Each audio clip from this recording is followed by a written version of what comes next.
Magandang araw po mga ka-GMT. Ito nga po pala yung pangkaraniwang kong ginagawa dito sa aming probinsya. Ang pagluluto po ng pagkain ng baboy.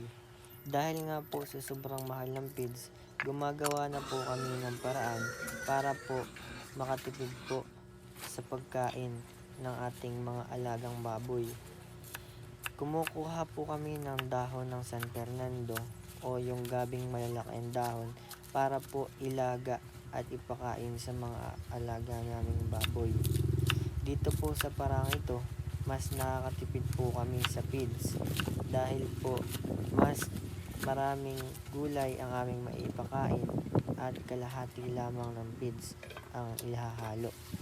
Kung gusto nyo rin po makatipid sa gastos, gayahin nyo lang po ang ganitong paraan mga ka-JMT.